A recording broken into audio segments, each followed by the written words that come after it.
Ils sont arrivés à La Réunion après l'abolition de l'esclavage. 165 000 engagés venus d'Inde, d'Asie et d'Afrique.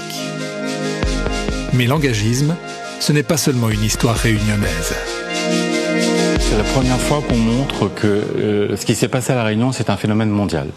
La Réunion, elle est ici, il y a 165 000 engagés qui sont arrivés. La Réunion fait partie des 10 premiers pays où on a reçu des engagés. Et d'où sont-ils partis? Ils sont majoritairement partis d'Inde, vers les Antilles, vers l'Afrique du Sud, vers l'océan Indien, vers le Pacifique. Ils sont également partis de Chine, du Vietnam, et tout ça est venu irriguer en fait les arrivées, et ces gens-là sont arrivés à l'île de La Réunion. Les engagés sont majoritairement indiens, mais également africains. À l'époque, après l'abolition de l'esclavage, il s'agit de trouver de la main-d'œuvre pour couper la canne, alors en pleine expansion.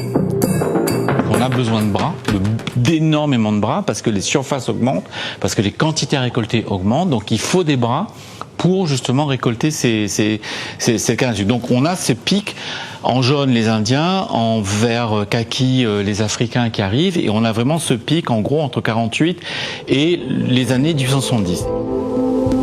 Dans les pas de ces hommes qui dans ces années-là ont rejoint La Réunion, on découvre d'abord les lazarets, où on les enfermait pour vérifier qu'ils n'étaient pas porteurs de maladies. Comme cet impressionnant groupe de Malgaches, venus de l'Androuille, arrivé parmi les derniers, un peu avant 1930. Puis les engagés étaient répartis dans les différents camps installés autour des usines sucrières, dans des cases, puis dans des calbanons, dans des conditions souvent très difficiles, mais avec un statut d'engagé tout de même très différent de celui de l'esclave. Ce qui le distingue de l'esclave, c'est d'abord que c'est un homme libre, un homme ou une femme libre, juridiquement libre. Donc il a un nom, il a le droit de transmettre ses biens, il a le droit de fonder une famille. Surtout, il a la liberté de culte, donc il peut pratiquer sa religion, donc il va garder ses traditions. De riches traditions que l'on découvre dans cette exposition sous une forme inédite grâce à l'intelligence artificielle.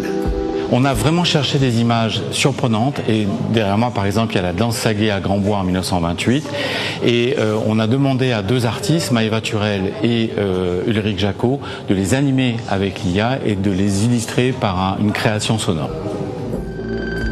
Et c'est ainsi une série de personnages qui revit sous nos yeux.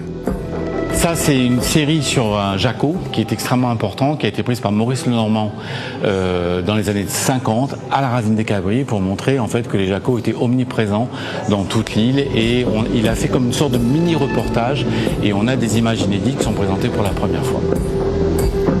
Et l'exposition devrait rayonner bien au-delà de La Réunion. L'exposition a été labellisée d'intérêt national par le ministère de la Culture. Donc cette année, parmi les 28 expositions labellisées en France, nous sommes la seule exposition labellisée d'outre-mer, et nous en sommes extrêmement fiers.